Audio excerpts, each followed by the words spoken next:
Hello दोस्तों, मैं हूं मीर और आज मैं एक्सप्लेन करने वाला हूं एक और सच्ची कहानी पर based heist movie Caught in Time को, जो 2020 में आई थी। इस मूवी की रेटिंग की बात करें तो इसे 6 आउट ऑफ 10 की शानदार रेटिंग मिली है। जैसे मैंने बताया, ये मूवी एक ट्रू स्टोरी पर बेस है और इसे ऑडियंस ने भी बहुत पसंद किया था। साथ ही ये मूवी मुझे भी बहुत पसंद आई थी। So without wasting much time चलते हैं सीधा वीडियो की तरफ।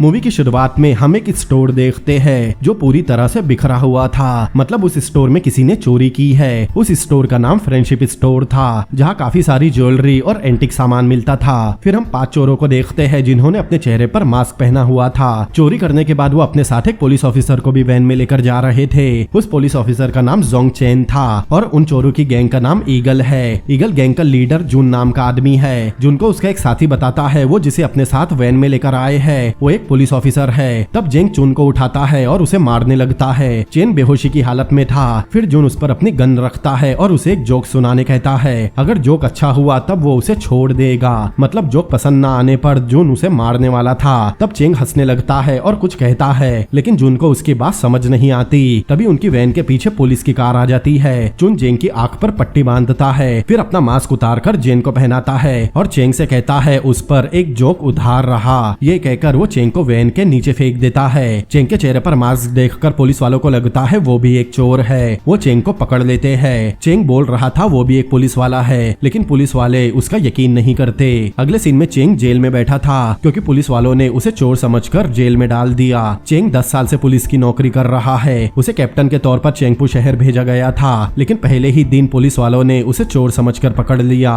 फिर मूवी फ्लैशबैक में जाती है और हम चेंग को चेंगपू सिटी के एक रास्ते पर देखते हैं। वो वहाँ किसी का वेट कर रहा था। कुछ देर बाद वह क्रिमिनल ब्यूरो का एक ऑफिसर आता है जिसका नाम कू था। कू चेंग को अपनी कार में ले जा रहा था। तब कू को वॉकी टॉकी मैसेज मिलता है कि एक विलेज में उन्हें एक कार का पता चला है जो बहुत दिनों से वहाँ खड़ी है, लेकिन कू इस समय पिकअप ड्यूटी पर है। वो नए कैप्टन चेंग को ले जा रहा है। चेंग भी उस मैसेज को सुन रहा था। चेंग कू को उस विलेज में ही चलने कहता है। उसी समय ईगल गैंग भी रॉबरी करने फ्रेंडशिप स्टोर में आई थी। गैंग का एक मेंबर बाहर से स्टोर का शटर बंद करता है। तब जून और उसके साथी मास्क पहन लेते हैं। फिर जून अपनी गन निकाल कर एक स्टैचू को शूट करता है। ये देखकर वहाँ के सभी लोग डरकर चिल्लाने लगते हैं। तब जून का एक साथी लोगों को शांत रहने कहता है। इधर चेंग और कू एक सिग्नल पर रुकते हैं। तब चेंग देखता है वहाँ के सारे स्टोर खुले हैं, लेकिन एक स्टोर बंद है। चेंग को कुछ गड़बड़ लगती है। वही दूसरी तरफ स्टोर में ईगल गैंग के लोग वहाँ रखी ज्वेलरी चुरा रहे थे। इधर चेंग गाड़ी से उतरकर कू से कहता है वो उसे बाद में मिलेगा और उसे वहाँ से भेज देता है। स्टोर में एक आदमी छुपकर पुलिस को कॉल कर रहा था, लेकिन जून का एक साथी उसे पकड़ लेता है। उधर चेंग स्टोर की तरफ बढ़ रहा था। तब ईगल गैंग का एक आदमी बाहर एक टावर पर खड़ा था। वो ऊपर चारों तरफ नजर रख रहा था। वही स्टोर में जून उस आदमी को एक जोक सुनाने कहता है। अगर उसका जोक जून को अच्छा लगा तब वो उसे छोड़ देगा। तभी बाहर टावर पर खड़ा आदमी बताता है कुछ देर पहले वहाँ पुलिस की एक कार रुकी थी, जिसमें से एक पुलिस वाला वही उतर गया। चेंग स्टोर के अंदर झांकता है। तब उसे पता चलता है अंदर चोरी हो रही है। तब जून उस आदमी को जोक सुनाए बिना ही शूट कर देता है। फिर बाहर खड़े ईगल गैंग के लोग अपने मास्क पहनते हैं। तभी चेंग उनमें से एक आदमी को पकड़ लेता है और उसे हथकड़ी पहना देता है। चेंग को वहाँ एक फोन बूथ दिखाई देता है। तब चेंग तुरंत बैकअप बुलाने पुलिस को कॉल करने जाता है, लेकिन ईगल गैंग के लोग चेंग को पकड़ लेते हैं और उसे अपने साथ वैन में ले जाने लगते हैं। यही सीन हमने मूवी की शुरुआत में देखा था। फिर मूवी प्रेजेंट टाइम में आती है। को पुलिस स्टेशन आकर बताता है चेंग उनका नया कैप्टन है। ये सुनते ही पुलिस वाले चेंग को जेल से बाहर निकालते हैं। जेल से बाहर आने के बाद चेंग पुलिस वालों से जून के बारे में पूछता है, लेकिन जून और उसका गैंग भाग गए थे। चेंग कहता है वो उन चोरों को जल्दी ही पकड़ लेंगे। फिर चेंग पुलिस स्टेशन ज्वाइन करता है। तब बाकी पुलिस वाले उसे ईगल गैंग की रॉबरीज के बारे में बताते हैं। एक ऑफिसर बताता है ईगल गैंग हमेशा मास्क पहने होती है, इसीलिए उनका चेहरा किसी ने नहीं देखा। चेंग कहता है जब वो उनके साथ वैन में था तब उनमें से एक चोर के कान पर उसने अपने दांतों से काट लिया था। मतलब वैन में चेंग ने जून का कान काटा था। तब एक ऑफिसर चेंग को एक गन की बुलेट देता है। उन्हें वो बुलेट पिछली रॉबरी पर मिली थी। चेंग बुलेट देखकर कहता है पुलिस को भटकाने के लिए ईगल गैंग अलग अलग देशों की गन का इस्तेमाल करते हैं। है। आगे हम देखते हैं जून एक कैलेंडर सेलर के पास जाता है जो जून को विदेशी हथियार बेचता था। जून हमेशा उससे ही हथियार लेता है, लेकिन उसने जून को कभी देखा नहीं था। वहाँ टीवी पर एक चोरी की मूवी चल रही थी। जून उस मूवी को देखने वही बैठ जाता है। दरअसल उसे ये देखना था कि पुलिस चोरों को पकड़ती कैसे है और वो उस मूवी से क्या सीख सकता है। वो अपनी चोरी की प्लानिंग मूवी देखकर ही बनाता है। वही दूसरी तरफ चेंग ये पता लगाने की कोशिश कर रहा था कि ईगल गैंग को उसके आने की खबर कैसे मिली। तब उसे याद आता है वैन में 5 लोग इसीलिए थे क्योंकि 6वां मेंबर लू किसी ऊंची जगह खड़ा स्टोर पर नजर रख रहा होगा और उसने ही गैंग को चेंग के बारे में बताया होगा और उन्हें भागने के लिए सही रास्ता भी बताया होगा। अब फ्रेंडशिप स्टोर रॉबरी के ठीक 8 दिन बाद लू एक टावर पर खड़ा था। वो वहाँ से पुलिस को एक बैंक के सामने झगड़ा होने की शिकायत करता है। दरअसल वो ये देखना चाहता था पुलिस बैंक तक कितनी देर में पहुँचती है ताकि पुलिस के आने से पहले वो बैंक लूट कर वहाँ से भाग सके, क्योंकि अगली चोरी वो इसी बैंक में करने वाले थे। जून का एक साथी बताता है बैंक के वॉल्ट में 4 सेफ है, उन सेफ को तोड़ने में बहुत समय लगेगा, तब तक पुलिस वहाँ पहुँच जाएगी। लेकिन तब जून कहता है उसे बैंक के लॉकर तोड़ने के लिए सिर्फ एक रस्सी की जरूरत है। फिर ईगल गैंग के लोग एक बिल्डिंग में बैंक लूटने की प्रैक्टिस करते हैं। वही दूसरी तरफ चेंग भी अपनी टीम के साथ शूटिंग प्रैक्टिस कर रहा था। अब अगले दिन ईगल गैंग अपनी कार से एक रेस्टोरेंट में खाना खाने जाते हैं। वह एक छोटी बच्ची उनका ऑर्डर लेने आती है। जून उसे खाने का ऑर्डर देता है और उसे खाना रेडी होने का समय पूछता है। उनका ऑर्डर रेडी होने में 10 मिनट लगने वाले थे। जून कहता है वो उनका ऑर्डर रेडी करे, तब तक वो बैंक से पैसे लेकर आते हैं। वो जिस बैंक में चोरी करने वाले थे वो उसी के पास वाले रेस्टोरेंट में खाना खाने गए थे। फिर वो बैंक में चोरी करने जाते हैं। बैंक में जाने के बाद सब अपना मास्क पहनते हैं और वहाँ गार्ड्स को शूट कर देते हैं। फिर चोरी करके 7 मिनट में वहाँ से निकल जाते हैं। कुछ देर बाद चेंग अपनी टीम के साथ वहाँ पहुँचता है। बैंक में जाने के बाद एक पुलिस वाला पूछता है सिर्फ एक रस्सी से उन्होंने इतनी जल्दी 4 सेफ कैसे तोड़ दी। तब चेंग उसे अपने जूते की लेस निकालने कहता है। फिर एक पेंसिल में लेस का एक सिरा बांधता है। फिर बीच में एक गार्ड बांधकर लेस के दूसरे सिरे को दूसरी रस्सी से बांधता है। फिर बीच वाली गार्ड को घुमाना शुरू करता है। तब वो पेंसिल टूट जाती है। ठीक इसी तरह ईगल गैंग ने भी सेफ तोड़ी थी। ये देखकर पुलिस ऑफिसर्स चौंक जाते हैं। चेंग कहता है इस टेक्निक को एम्पलीफाइड गेन कहते हैं, मतलब वो चोर प्रोफेशनल्स है। फिर चेंग और उसके ऑफिसर बैंक से बाहर आते हैं। तब ईगल गैंग वहां से जाते हैं, मतलब पुलिस के पहुंचने तक ईगल गैंग वाले बैंक के सामने से उन पर नजर रख रहे थे। फिर चेंग बैंक के आसपास की जगह इन्वेस्टिगेट करता है और आखिर में उसी रेस्टोरेंट में जाता है जहां ईगल गैंग ने खाना खाया था। एक ऑफिसर उस बच्ची से कहता है वो पुलिस ऑफिसर्स है। तब वो बच्ची कहती है उनके आने से पहले 6 लोग वहां आए थे और उन्होंने बताया था उनके जाने के बाद पुलिस वाले वहां जरूर आएंगे। उन्होंने पुलिस वालों के खाने का बिल भी पहले से पे कर दिया है। ये जानकर सभी ऑफिसर्स काफी हैरान होते हैं। तब चेंग अपनी टीम से खाना खाने कहता है। फिर पुलिस वाले भी उसी टेबल पर बैठते हैं जहाँ कुछ देर पहले ईगल गैंग ने खाना खाया था। ऑफिसर सोच रहे थे ईगल गैंग को कैसे पता चला पुलिस वाले उस रेस्टोरेंट में आएंगे। तब कियान नाम की ऑफिसर बताती है चोरी होने के बाद पुलिस नॉर्मली आसपास की जगह पूछताछ करती ही है। उन्होंने अंदाजा लगाया होगा कि चेंग अपनी टीम के साथ वहां जरूर आएगा। तब चेंग बच्ची को वही खाना लाने कहता है जो ईगल गैंग ने उनके लिए ऑर्डर किया था। एक पुलिस वाला कहता है उन्होंने रॉबरी करने से पहले खाना भी खाया। तब चेंग बताता है उन्होंने खाना रॉबरी करने से पहले नहीं बल्कि बाद में खाया और खाना खाते हुए वो चेंग और उसकी टीम पर नजर रख रहे थे।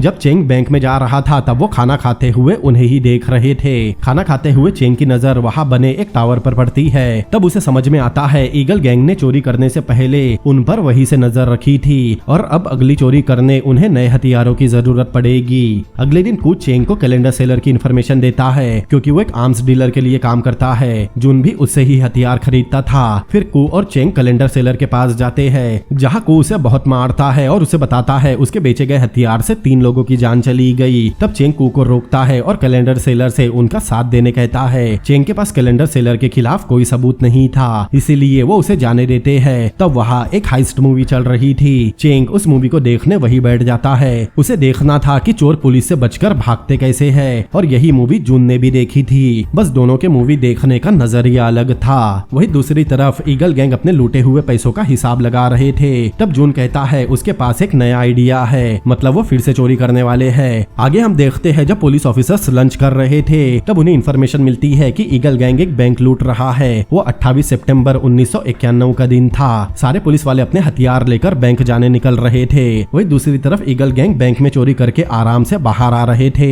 जाने से पहले वो बैंक के बाहर एक ग्रेनेड फेंक कर ब्लास्ट करते हैं। बैंक के पास ही एक बिल्डिंग के ऊपर उनका साथी था। वो उन्हें रास्ता बता रहा था क्योंकि पुलिस उसी तरफ आ रही थी। जैसे ही ईगल गैंग अपनी एम्बुलेंस से वहां से निकलते हैं तभी चेंग अपनी टीम के साथ वहां पहुंचता है। उसे पता था कि गैंग का एक मेंबर बैंक के पास कोई ऊंची बिल्डिंग पर होगा, इसीलिए चेंग वहां एक बिल्डिंग पर चढ़ता है क्योंकि उसे पता था चोरी करने वाले 5 लोग हैं और छठा आदमी किसी बड़ी बिल्डिंग से उन्हें रास्ता बता रहा होगा। वहां से निकलने के बाद जून अपने साथी फ्लेक्स को उस बिल्डिंग से भागने कहता है, लेकिन तब तक चेंग उसके पास पहुंच गया था। चेंग उसे शूट कर देता है, तब फ्लेक्स बिल्डिंग से नीचे गिर जाता है। उसे गिरते हुए जून और उसके साथियों ने भी देख लिया था। चेंग को वो जिंदा चाहिए था। तब जून अपने साथियों से मास्क पहनने कहता है क्योंकि फ्लेक्स जिंदा पकड़ा गया तो वो भी पकड़े जाएंगे। तब वो वापस बैंक की तरफ जाते हैं। तब चेंग भी उनकी वैन को रिवर्स आते हुए देख लेता है। वो तुरंत ये बात अपनी टीम को बताता है, लेकिन तब तक जून वहां तक पहुंच गया था। वो कार से उतरकर फायरिंग शुरू कर देते हैं। तब वहां बहुत सारे आम लोग भी थे। इस फायरिंग में पुलिस वाले भी मारे जाते हैं। वही कियान को एक लेडी अपनी बच्ची को बचाने कहती है। वो बच्ची वहां खड़ी एक कार में थी। तब कियान उसे बचाने उस कार के पास जाती है, लेकिन वहां भी फायरिंग हो रही थी। तब कियान को कवर करने 2 पुलिस वाले उसके पास जाते हैं। तब जून कार से उतरकर अपने जख्मी साथी फ्लेक्स की तरफ एक बम फेंकता है, जिससे फ्लेक्स मारा जाता है। जून ने अपने साथी को इसीलिए मारा था ताकि वो पुलिस वालों को कुछ बता ना सके। फिर जून अपनी वैन में वहां से भागने लगता है। तभी एक पुलिस ऑफिसर उन्हें रोकने के लिए उनकी वैन के नीचे एक साइकिल फेंकता है, जिसकी वजह से उनकी गाड़ी थोड़ी स्लो हो जाती है। चेंग भी उस गाड़ी पर बिल्डिंग के ऊपर से फायरिंग कर रहा था। तब उसे वहां लोहे का एक बहुत बड़ा बोर्ड दिखाई देता है। चेंग तुरंत उस बोर्ड पर फायरिंग करता है। तब उसके टीम के भी लोग उस बोर्ड पर फायरिंग करते हैं। तब वो बोर्ड ईगल गैंग की वैन पर गिर जाता है, जिससे ईगल गैंग की गाड़ी वहीं रुक जाती है। लेकिन तभी वहां एक टैक्सी पहुंचती है। उन्हें कुछ पता नहीं था वहां क्या चल रहा है। पुलिस वाले उन्हें वहां से भागने कहते हैं। तब ईगल गैंग अपनी गाड़ी से उतरते हैं और अपनी वैन को बॉम्ब से ब्लास्ट कर देते हैं और टैक्सी छीन कर वहां से भागने लगते हैं। टैक्सी में जाने से पहले जून बिल्डिंग पर चेंग को देखता है। तब चेंग भी उसे देख रहा था। फिर वो टैक्सी लेकर वहां से भाग जाते हैं। ऐसा पहली बार हुआ था जब जून को किसी चोरी में इतनी परेशानी हुई थी और उसका एक साथी मारा भी गया था। उसी शाम चेंग कियान से उस बच्ची के बारे में पूछता है जिसे उसने बचाया था। कियान बताती है बच्ची ठीक है और उसने उसकी माँ को भी समझा दिया कि कार में बच्ची को कभी अकेले ना छोड़े। लेकिन चेंग कियान को डांटने लगता है क्योंकि बच्ची को बचाते समय ना तो उसके पास गन थी और ना ही उसने बुलेट प्रूफ जैकेट पहना था। चेंग कहता है दूसरों को बचाने से पहले उसे खुद की सेफ्टी का ध्यान रखना चाहिए क्योंकि दूसरों को बचाने के लिए खुद का जिंदा रहना जरूरी है। वही दूसरी तरफ जून बहुत गुस्से में था क्योंकि चेंग की वजह से उनका एक साथी मारा गया। लेकिन उनकी गैंग का एक रूल था नो रिवेंज, मतलब पुलिस चाहे उनमें से किसी को भी मार दे वो उनसे बदला नहीं ले सकते क्योंकि जून को पता था बदला लेने के चक्कर में वो फंस सकते हैं। लेकिन फिर भी उन्हें पुलिस को सबक सिखाना था और बदला लेने का सबसे अच्छा तरीका है कि वो और ज्यादा चोरियां करे और पुलिस उन्हें पकड़ ना पाए। यही पुलिस के लिए सबसे शर्मनाक होगा। साथ ही उन्हें अपना बिजनेस भी बढ़ाना है, मतलब अब वो चाइना की बाकी सिटीज को भी टारगेट करने का सोच रहे थे। फिर जून कहता है उसने पुलिस वालों को गुड बाय नहीं कहा। तब उसका एक साथी उसे गन ले जाने कहता है, लेकिन जून कहता है उसे सिर्फ एक रस्सी की जरूरत है। आगे हम देखते हैं कुछ पुलिस वाले कार में बंधे हुए थे और उनके पास एक सूटकेस रखा था। उस सूटकेस में पुलिस वालों की सैलरी आती थी। कुछ देर बाद उन पुलिस ऑफिसर्स को छुड़ा लिया गया था। तब चेन उस सूटकेस को खोलता है। उसमें से एक भी पैसा चोरी नहीं हुआ, लेकिन चेन के सैलरी के नोट पर लिखा था उस पर एक जोक उधार है। तब उसे समझ आता है ये काम ईगल गैंग का ही है। उनके पैसे ना चुरा कर जून उनकी इंसल्ट कर रहा था। आगे हम देखते हैं ईगल गैंग ने 2-3 सालों में चाइना के अलग अलग शहरों में बहुत सारी रॉबरीज की। फिर हम कुछ समय पहले ही एक लूटी हुई जगह पर चेंग और उसकी टीम को देखते हैं। वहाँ के लोग पुलिस वालों पर अपना गुस्सा निकाल रहे थे क्योंकि ईगल गैंग ने उनके बॉस का सारा पैसा लूट लिया, जिसकी वजह से वहाँ के वर्कर्स को उनकी सैलरी के पैसे नहीं मिल रहे। थोड़ी देर बाद वर्कर्स वहाँ हमला कर देते हैं। वर्कर्स किसी की बात सुनने तैयार नहीं थे। तब एक ऑफिसर हवा में फायर करके उन्हें शांत करवाता है और चेंग उन लोगों से कहता है कि वो इस बात की गारंटी देता है कि उनका पैसा उन्हें जल्दी ही मिल जाएगा। वो उन चोरों को पकड़ कर रहेगा, लेकिन वो सभी पुलिस को थोड़ा समय दे। फिर चेंग और उसकी टीम किंजू सिटी के एक बैंक के पास आते हैं। चेंग को लग रहा था ईगल गैंग का अगला टारगेट यही बैंक होगा, लेकिन ये शहर 400 किलोमीटर तक फैला है। फिर चेंग उस सिटी का मैप खरीदता है क्योंकि किंजो सिटी चेंगपू से 5 गुना बड़ी है और ईगल गैंग ने फिलहाल इसी शहर को टारगेट किया है। उस सिटी के 5 मैप थे। चेंग अपनी टीम से उन मैप की हर डिटेल को याद करने कहता है ताकि ईगल गैंग को पकड़ते समय उन्हें वहाँ के रास्ते याद रहे।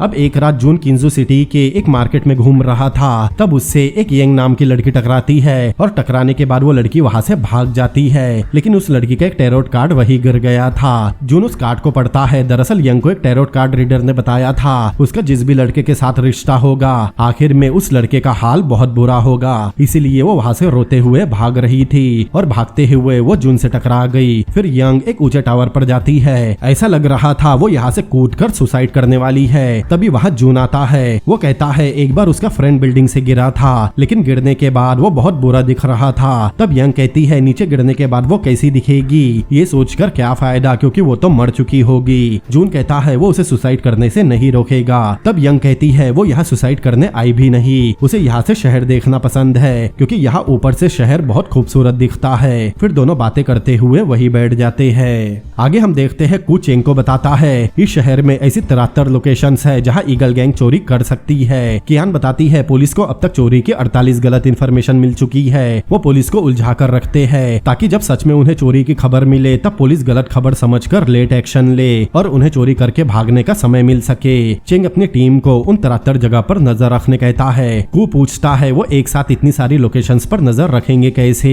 तब चेंग कहता है अब तक ईगल गैंग उन पर नजर रख रहे थे, लेकिन अब से वो ईगल गैंग पर नजर रखेंगे। फिर पुलिस लगभग वहाँ के 70% बैंक और ज्वेलरी शॉप में कैमराज लगा देती है। ईगल गैंग को पता चलता है कि बैंक और ज्वेलरी शॉप में कैमराज लग रहे हैं। तब वो परेशान हो जाते हैं क्योंकि अब उन लोगों के लिए चोरी करना आसान नहीं था। ईगल गैंग का एक मेंबर बताता है कुछ बैंक में गार्ड्स के यूनिफॉर्म में पुलिस वाले तैनात है, लेकिन दूसरे मेंबर को इस बात की परवाह नहीं थी। लेकिन जून कहता है उन्हें सोच समझकर काम करना होगा क्योंकि जल्दबाजी में वो फंस सकते हैं। ये सुनकर उसके साथी वहाँ से चले जाते हैं। आगे हम पुलिस स्टेशन का सीन देखते हैं। तभी वहाँ कू आता है। वो काफी भड़क रहा था क्योंकि कू और उसके एक साथी को बैंक में सिक्योरिटी गार्ड बनाकर तैनात किया गया था। कू का साथी कहता है अब वो ईगल गैंग को एक भी पैसा ले जाने नहीं देगा। वही दूसरी तरफ चेंग सीसीटीवी फुटेज में ईगल गैंग को ढूंढने की कोशिश कर रहा था। वो ईगल गैंग के पीछे पागल हो गया था। तब उसे वहाँ सभी ईगल गैंग का मास्क पहने दिखाई देने लगते हैं और जून की आवाज उसके कानों में गूंज रही थी। कुछ देर बाद चेंग बेहोश हो जाता है क्योंकि वो बहुत थक गया था, इसीलिए उसे हेलुसिनेशन हो रहे थे। उसकी तबीयत खराब हो जाती है। तब उसे कुछ दिन के लिए हॉस्पिटल में एडमिट किया जाता है। आगे हम देखते हैं जून और यंग एक साथ रह रहे थे। उन दोनों ने शादी कर ली थी। तभी जून को पता चलता है यंग प्रेग्नेंट है, लेकिन यंग इस बात से खुश नहीं थी क्योंकि उसे जून के बारे में सब पता था। वो जानती थी एक दिन जून को पुलिस पकड़ लेगी, इसीलिए वो सुसाइड करने का सोचती है। लेकिन जून उसे रोकता है और उसे बताता है वो इस बात से बहुत खुश है। फिर यंग उसे उसकी माँ के लिए एक हेयरिंग मशीन देती है। मतलब जून की माँ भी थी जो ठीक से सुन नहीं सकती। फिर हमें कुछ कोड्स दिखाए जाते हैं। दरअसल ईगल गैंग बुक के कुछ पेजेस के नंबर एक दूसरे को भेजते थे। उस बुक के पेज नंबर और उसी नंबर के वर्ड को मिलाकर एक लोकेशन बनता था जहाँ उन्हें मिलना होता था। इस बार जून ने उन लोगों को एक बैडमिंटन क्लब का नाम भेजा था। फिर एक दिन जून और उसके 3 साथी उस बैडमिंटन क्लब में मिलते हैं। तब जून अपने बाकी साथियों के बारे में पूछता है। तब एक मेंबर बताता है उन्होंने स्मगलिंग करना शुरू कर दिया। ये सुनकर जून को बहुत गुस्सा आता है, लेकिन उसका साथी कहता है स्मगलिंग करने में किसी की जान नहीं जाती। ये सुनते ही जून को और ज्यादा गुस्सा आता है। वो उसे मारने लगता है। सबको पता था ईगल गैंग ने काफी दिनों से चोरी नहीं की और अब उनके लूटे हुए पैसे भी खत्म हो रहे थे।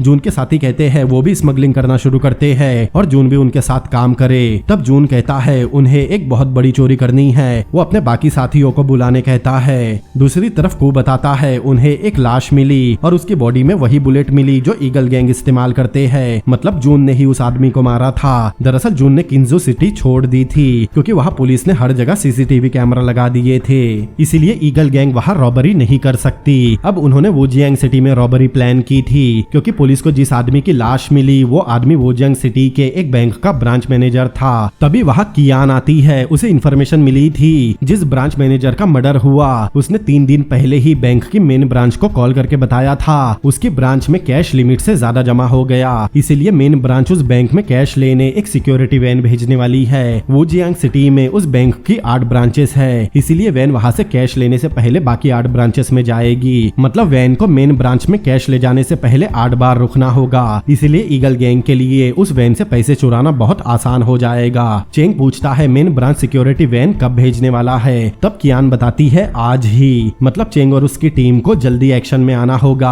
आगे हम उस वैन को देखते हैं जो एक ब्रांच में पहुंच गई थी। उस वैन में 2 सिक्योरिटी गार्ड भी थे। एक गार्ड वैन में कैश रख रहा था, लेकिन जून अपनी गैंग के साथ वहां पहुंच गया था। वही दूसरी तरफ चेंग भी वैन के कांटेक्ट में था। उस वैन ने 3 ब्रांचेस से पैसे कलेक्ट कर लिए थे। चेंग कहता है वो उसी ब्रांच पर हमला करेंगे जो मेन मार्केट में है, क्योंकि उन्हें ऐसी जगह रॉबरी करने में मजा आता है जहाँ बहुत भीड़ होती है। इधर वैन ने एक ब्रांच से पैसे कलेक्ट कर लिए थे। तब एक गार्ड दूसरे गार्ड को बताता है वो आज एक लड़की के साथ डेट पर जाने वाला है। तब दूसरा गार्ड उसका वॉलेट लेता है और उसकी गर्लफ्रेंड के लिए एक गिफ्ट खरीदता है ताकि वो पहली डेट पर ही इम्प्रेस हो जाए। इधर ईगल गैंग भी मार्केट वाली ब्रांच में वैन का वेट कर रही थी। तब एक बच्चे का बॉल जून के पास आता है। बच्चे के बॉल मांगने पर जून उसे बॉल की जगह एक हैंड ग्रेनेड पकड़ा देता है और बच्चा उसे लेकर वहाँ से चला भी जाता है। मतलब जून बहुत कमीना था।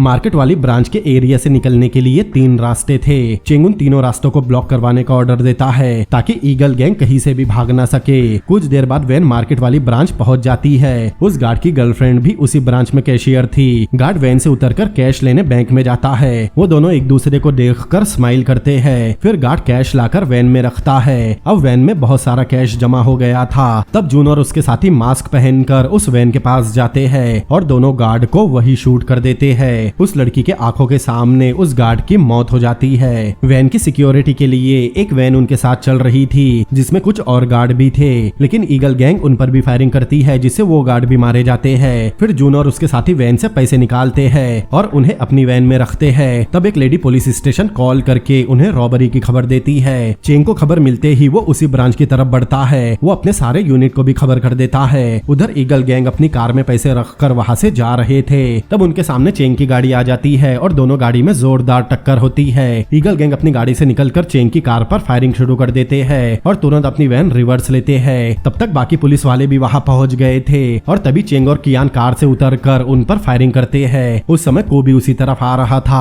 तब ईगल गैंग की वैन कू के कार से टकरा जाती है। उसी समय कियान और चेंग उन पर फायरिंग करते हैं जिसमें ईगल गैंग का एक मेंबर मारा जाता है। इस तरफ कू और उसके साथी जल्दी से अपनी कार से उतरते हैं। अब सामने से चेंग उन पर फायरिंग कर रहा था और पीछे से कू और उसके साथी उन पर गोलियां चला रहे थे। तब जून मशीन गन निकालकर दोनों तरफ फायरिंग करता है, लेकिन इस तरफ कू का एक साथी कार में ही फंस गया था। तब कमीना जून चेंग के सामने ही उस ऑफिसर को शूट कर देता है। तब कू और उसके बाकी साथी जल्दी से पिलर के पीछे छुपते हैं। कू को बहुत बुरा लग रहा था क्योंकि वो कू का बहुत अच्छा दोस्त था। रॉबर चारों तरफ फायरिंग कर रहे थे। तब कियान उनमें से एक आदमी को शूट कर देती है, लेकिन वो मरता नहीं। तभी वहाँ पुलिस की एक और कार आ रही थी। वो पुलिस की कार पर भी फायरिंग करते हैं जिससे कार का ड्राइवर मारा जाता है, लेकिन बाकी पुलिस वाले निकलकर फायर बैक कर रहे थे। तब ईगल गैंग का एक आदमी ग्रेनेड निकालकर उस कार की तरफ फेंकता है। तब चेंग उसे शूट कर देता है। वो आदमी भी मर जाता है और पुलिस की वो कार भी ब्लास्ट हो जाती है। तब जून भी एक ग्रेनेड चेंग की तरफ फेंकता है और मौका मिलते ही वैन लेकर वहाँ से भागने लगता है। लेकिन जिस ऑफिसर को जून ने गोली मारी थी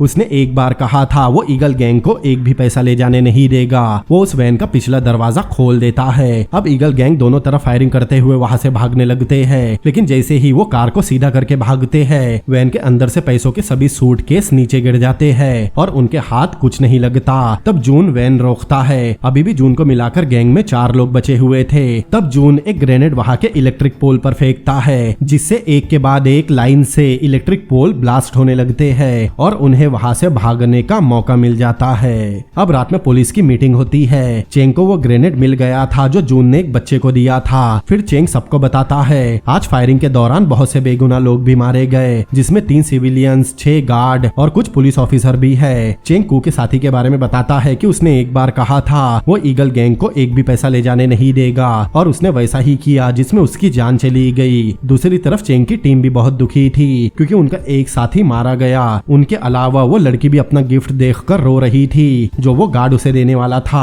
इस शूटआउट में पुलिस ऑफिसर भी मारे गए थे, इसलिए अब पुलिस ईगल गैंग को छोड़ने नहीं वाली। अब उसी रात पुलिस को खबर मिलती है कि सस्पेक्ट लेया नाम के हॉस्टल में है। चेंग तुरंत अपनी टीम के साथ वहां पहुंचता है। तभी एक ऑफिसर उसकी कार पर गिरता है। वहां बहुत अफरा तफरी मची हुई थी। चेंग अपनी टीम के साथ तुरंत ऊपर जाता है। तभी 2 पुलिस वाले जख्मी हालात में वहां से नीचे जाते हैं। उधर ईगल गैंग के लोग ग्रेनेड ब्लास्ट कर रहे थे। पुलिस वाले एक आदमी को पकड़ते हैं, लेकिन वो उन्हें छुड़ाकर भागने लगता है। उसे पहले ही एक गोली लगी हुई थी। तब वो गैलरी से नीचे कूद जाता है, लेकिन कियान भी उसके पीछे कूदती है और उसे नीचे आते ही शूट कर देती है। उस समय एक आदमी नीचे आ चुका था। उसके दोनों हाथ में ग्रेनेड थे। चेन और बाकी पुलिस वाले उसे सरेंडर करने बोल रहे थे। तब वो एक ग्रेनेड ब्लास्ट करता है और अपनी कार से गन लेने जाता है। तब कू उसे पकड़ लेता है और ऑफिसर उसे शूट कर देते हैं। कू उस ग्रेनेड को दूर फेंक रहा था, लेकिन ग्रेनेड उसके हाथ में ही फट जाता है। फिर हम देखते हैं जून अपने एक साथी के साथ पुलिस के भेष में और पुलिस की कार में वहां से भाग गया।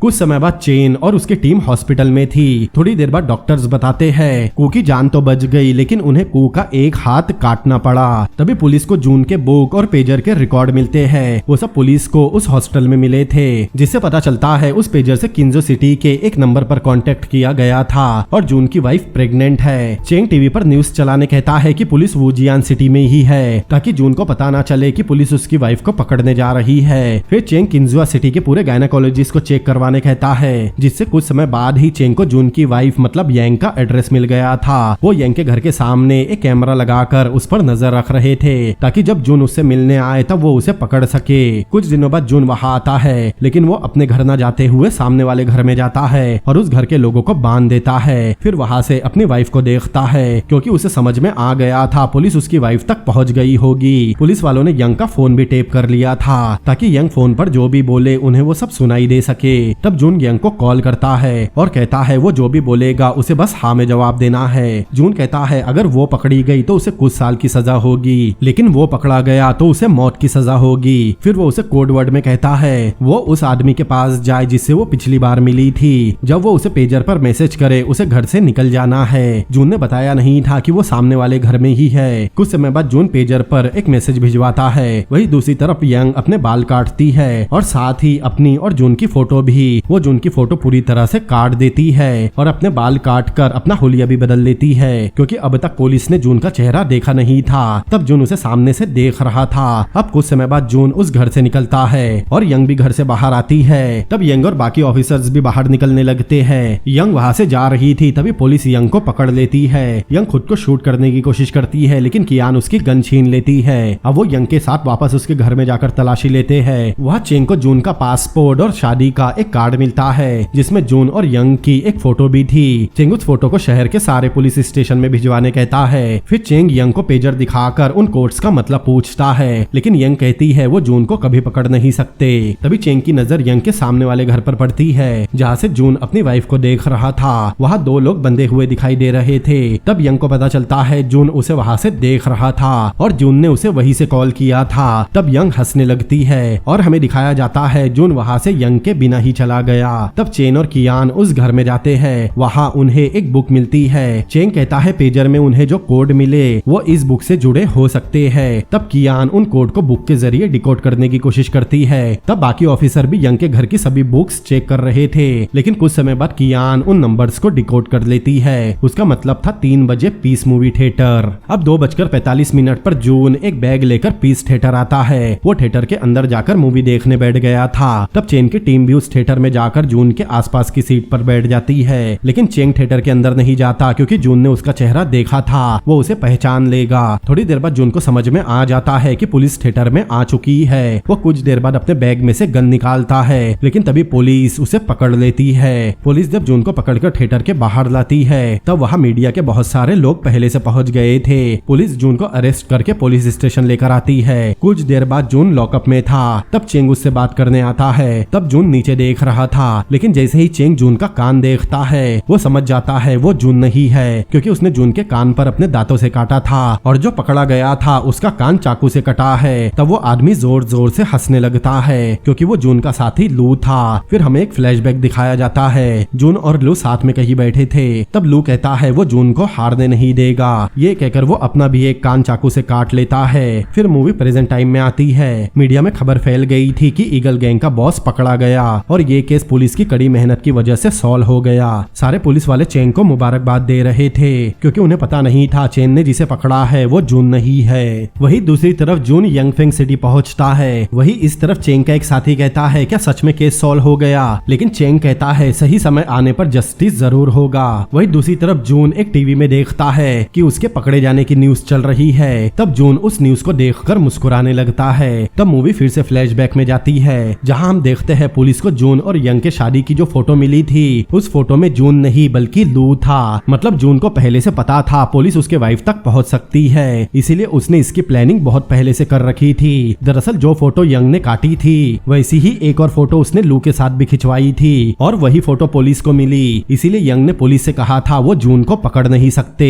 क्योंकि पुलिस ने अब तक उसका असली चेहरा नहीं देखा। फिर मूवी प्रेजेंट टाइम में आती है। चेंग वापस यंग के घर जाता है। वहाँ पहले से कियान मौजूद थी। चेंग को वहाँ एक हेयरिंग मशीन मिलती है। चेंग समझ जाता है जून अपने घर गया होगा। अब उन्हें बस उसके घर का पता लगाना होगा। वही दूसरी तरफ जून अपनी माँ से बात कर रहा था। वो उसे एक जोक सुनाता है है, लेकिन उसकी माँ की हेयरिंग मशीन खराब होने की वजह से वो ठीक से सुन नहीं पाती। इसीलिए यंग ने जून की माँ के लिए वो मशीन खरीदी थी। जून कहता है वो कल उनके लिए नई मशीन ला देगा। वो बाथ हाउस उसकी माँ का ही था। तब उसकी माँ उसे नहाने कहती है। वही दूसरी तरफ 18 सितंबर 1994 की एक शाम चेन का साथी कूज से मिलने आता है, जिसका हाथ कट गया था। को बताता है कैलेंडर सेलर ने सुसाइड कर ली, क्योंकि वो जिन विदेशी हथियारों को बेचता था उन्हीं हथियारों से उसकी बीवी और बेटा मारे गए। ईगल गैंग उसी से हथियार लेते हैं। कैलेंडर सेलर ने उसे एक पेजर दिया है। उसी पेजर से ईगल गैंग वाले उसे कांटेक्ट करते हैं। जून को अब तक कैलेंडर सेलर की मौत के बारे में पता नहीं, मतलब वो हथियारों के लिए फिर से उसे पेजर पर मैसेज करेगा, क्योंकि ईगल गैंग रुकने नहीं वाला। कुछ चेंग को बाकी आर्म डीलर के भी पेजर देता है, जिन्हें जून मैसेज कर सकता है। तब चेंग यंग के घर से मिला सामान चेक करवाता है। दरअसल उन्हें पता लगाना था जून इस समय कहाँ होगा। तब अचानक कियान कहती है जून ने अब तक यूनफिंग सिटी में कोई रॉबरी नहीं की। उसे लग रहा था जून अगली रॉबरी यूनफिंग सिटी में ही करेगा। जून के सामान में बहुत सारे शहरों के मैप थे, लेकिन उसमें यूनफिंग सिटी का मैप नहीं था। तब चेंग कहता है अपने होम टाउन जाने के लिए किसी को मैप की जरूरत नहीं पड़ती। तब सबको समझ में आता है जून यूनफिंग सिटी में ही होगा, क्योंकि वहाँ उसका घर हो सकता है और इस वक्त भी वो वही होगा। आगे हम देखते हैं चेंग और कियांग यूनफिंग सिटी जाते हैं, लेकिन इतने बड़े शहर में जून को बिना फोटो के ढूंढना मुश्किल था। इसीलिए वो पेजर पे जून के मैसेज आने का वेट कर रहे थे। वो दोनों बातें करते हैं। वही दूसरी तरफ जून किसी को मैसेज करता है कि यहाँ हमेशा बारिश होती रहती है और वो जितना जल्दी हो सके उसे यहाँ आकर मिले। तब चेंग के पास का पेजर बजता है, लेकिन उन्हें वो मैसेज समझ नहीं आता। फिर चेंग नहाने जाता है। तब बाथरूम में लगे शावर को देखकर उसे वो मैसेज समझ में आ जाता है। वो तुरंत कियान को बुलाता है और उससे यूनफिंग सिटी के पूरे बाथ हाउस को चेक करने कहता है और उसे संभल कर रहने भी। और जून के मिलते ही उसे बैकअप बुलाना है। कियान बताती है यूनफिंग सिटी में 38 बाथ हाउस है। फिर दोनों अलग अलग होकर सारे बाथ हाउस चेक करने लगते हैं। यहाँ मैं आपको पहले ही बता दूं, जून का यहाँ आना और जून को यूनफिंग सिटी के बारे में पता चलना, फिर चेंग और कियान का यहाँ आना सब एक ही समय पर हो रहा था। लेकिन मूवी में इन दोनों सीन को आगे पीछे दिखाया गया है। खैर अब चेंग और कियान एक एक करके यूनफिंग सिटी के बाथ हाउस चेक कर रहे थे। अब कुछ देर ढूंढने के बाद चेंग उस बाथ हाउस में पहुंचता है जहाँ जून है। अंदर जाने पर चेंग को उसकी माँ दिखाई देती है। उनके कान में हेयरिंग मशीन लगी थी। चेंग समझ जाता है वो सही जगह पहुंच गया। अब जो हेयरिंग मशीन चेंग को यंग के घर पर मिली थी वो उसे जून की माँ को दे देता है और उनसे जून के बारे में पूछता है। उसकी माँ को लगता है वो जून का फ्रेंड है। तब चेंग कहता है वो उसे काफी सालों से ढूंढ रहा है। तब उसकी माँ समझ जाती है चेंग एक पुलिस ऑफिसर है। तब वो चेंग को एक टॉवेल देकर अंदर जाने कहती है। चेंग टॉवेल पहनकर बाथ हाउस में जाता है। तभी कियान को चेंग का मैसेज भी आता है कि उसने जून को ढूंढ लिया और वो तुरंत बैकअप लेकर आए। अब पुलिस की कार भी वही आ रही थी। वही इस तरफ चेंग अंदर जाता है। तब जून एक पुल में बैठा था। चेंग वहाँ अपनी गन और हथकड़ी रखता है और वो भी उस पुल में बैठता है। चेंग ने जून का कान देखकर उसे पहचान लिया था। जून कहता है वो उसी का वेट कर रहा था, क्योंकि उस पर अब भी एक जोक उधार है जो उसने शुरुआत में चेंग को सुनाने कहा था। तब चेंग एक जोक सुनाता है, जिसे सुनकर जून हंस पड़ता है। अब कुछ देर बात करने के बाद दोनों लड़ना शुरू करते हैं। तब वहाँ नहा रहे सारे लोग भागने लगते हैं। उन्हें भागता देख जून की माँ समझ जाती है जून और चेंग लड़ रहे हैं। यहाँ दोनों में बहुत ब्रूटल फाइट होती है। तभी जून चेंग पर भारी पड़ता है तो कभी चेंग जून पर भारी पड़ रहा था। इस तरफ दोनों की आवाज सुनकर जून की माँ अपनी हेयरिंग मशीन निकाल देती है। वही इस तरफ आखिर में चेंग जून के दोनों हाथों में हथकड़ी पहना देता है और उस पर गन तान देता है। तब जून उसे खुद को शूट करने उकसा रहा था, लेकिन चेंग कानून को हाथ में नहीं लेता और उसे मारकर बेहोश कर देता है। और इस तरह जून गिरफ्तार हुआ और ये केस सॉल्व हुआ। सन 2000 में जून को अरेस्ट कर लिया गया। फिर हम देखते हैं जून को हथकड़ी लगी थी और उसके बाल काटे जा रहे थे। फिर हमें जून की हिस्ट्री बताई जाती है। जून की माँ का कोई भी क्रिमिनल रिकॉर्ड नहीं था, इसीलिए उन्हें कोई सजा नहीं हुई। लेकिन जून की वाइफ यंग को एक क्रिमिनल को शरण देने के लिए दोषी पाया गया, लेकिन उसकी प्रेगनेंसी की वजह से उसकी सजा कुछ दिनों के लिए आगे बढ़ा दी गई। जून को गिरफ्तार करने के 224 दिन बाद पुलिस उसे एक सुनसान जगह पर लेकर गई, क्योंकि उसे मौत की सजा हुई थी। यहाँ हम पहली बार जून के चेहरे पर डर देखते हैं। वहाँ जून के सिर में गोली मारकर उसे एग्जीक्यूट कर दिया गया। जून के साथ ईगल गैंग के सभी मेंबर को मौत की सजा हुई थी और जून का असली नाम फाल्कन ज़ेंग था। 1991 से 1996 के बीच चाइना में 10,000 से भी ज्यादा रॉबरीज हुई, जिनमें बहुत से लोग भी मारे गए। 1996 के बाद चाइना ने फायर आर्म मतलब हथियारों को कंट्रोल करने एक लॉ पास किया, ताकि चाइना में आगे गन्स या किसी भी हथियार का इस्तेमाल ना हो सके, जिसके बाद वहाँ रॉबरीज के केस काफी हद तक कम हो गए। और अब चाइना के मुताबिक दुनिया की सबसे सेफेस्ट कंट्री में से एक है। फिर हमें दिखाया जाता है मूवी की शुरुआत में जब जून ने चेंग को पकड़ा था तब वैन में चेंग ने उससे कुछ कहा था जो जून को सुनाई नहीं दिया। पुल में लड़ते हुए जून ने फिर से पूछा था उस दिन वैन में चेंग ने क्या कहा था। तब चेंग उसे बताता है उसने वैन में कहा था कि वो उसे काटेगा और उसे कभी नहीं छोड़ेगा। और यहाँ ये मूवी भी खत्म होती है। तो दोस्तों कैसी लगी आपको ये मूवी मुझे कमेंट करके जरूर बताएं। अगर ये वीडियो आपको पसंद आया हो तो इस वीडियो को लाइक करें, अपने दोस्तों के साथ शेयर करें और ऐसी ही अमेजिंग मूवीज के एक्सप्लेनेशन देखने के लिए मेरे चैनल को सब्सक्राइब करें। तो मिलते हैं अगली बार किसी और अमेजिंग मूवी के एक्सप्लेनेशन के साथ। Peace out.